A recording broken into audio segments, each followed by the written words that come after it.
BJP ಇವತ್ತು ಪ್ರತಿಭಟನೆ ಮಾಡ್ತಿದೆ ಸರ್. ಏನಕ್ಕೆ? ಒಂದು ರಾಜ್ಯಾದ್ಯಂತ ಪ್ರತಿಭಟನೆ ಏನಂದ್ರೆ ಕಾಂಗ್ರೆಸ್ನವರು ರಾಜ್ಯಪಾಲರಿಗೆ ಅವಮಾನ ಮಾಡಿದ್ದಾರೆ, ಹೀಯಾಳಿಸಿದ್ದಾರೆ, ಮಾತಿನಲ್ಲಿ ಟೀಕಿಸಿದ್ದಾರೆ ಅನ್ನುವಂಥದ್ದು ಸರ್.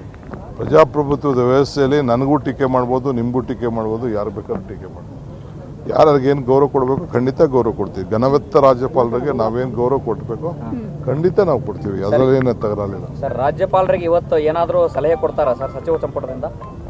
ನೋಡೋಣ, ಕ್ಯಾಬಿನೆಟ್ ಬೇರೆ ಬೇರೆ ಸಬ್ಜೆಕ್ಟ್ಸ್ ಇದೆ, ಆಮೇಲೆ ಮಾತಾಡೋಣ. ಮತ್ತೊಂದು ರಾಜ್ಯಪಾಲರು ಬುಲೆಟ್ ಪ್ರೂಫ್ ಗಾಡಿ ಯೂಸ್ ಮಾಡ್ತಿದ್ದಾರೆ, ಕಾರ್ ಯೂಸ್ ಮಾಡ್ತಿದ್ದಾರೆ ಸರ್. ಅದರಲ್ಲಿ ಸ್ಪೆಷಲಿ ನಿಮ್ಮ ಕಾಂಗ್ರೆಸ್ ಮೇಲೆ ಆರೋಪ, ಕಾಂಗ್ರೆಸ್ ಅವ್ರು ಮಾಡಿರೋದ್ರಿಂದನೇ ಅವರು ಬುಲೆಟ್ ಪ್ರೂಫ್ ಕಾರನ್ನ ಯೂಸ್ ಮಾಡ್ತಿದ್ದಾರೆ ಅಂತ. ಅವರು ನಮ್ಮ ಪೊಲೀಸ್ ಅವರು ಸೆಕ್ಯೂರಿಟಿಗೋಸ್ಕರ ಕೆಲವು ಕಿಡಿಗೇಡಿಗಳು ಇರ್ತಾರಲ್ಲ, ಕಿಡಿಗೇಡಿಗಳು ಇರ್ತಾರಲ್ಲ, ಕೆಲವರು ದಳದವರು ಬಿಜೆಪಿ ಅವರು ಅವರೇ ಕಲ್ಲು ಹೊಡೆದ್ಬಿಟ್ಟು ನಮ್ಮ ಮೇಲೆ ಹಾಕ್ಬಿಡ್ತಾರಲ್ಲ, ಅದಕ್ಕೆ ನಾವು ಮಾಡಿದ್ವಿ.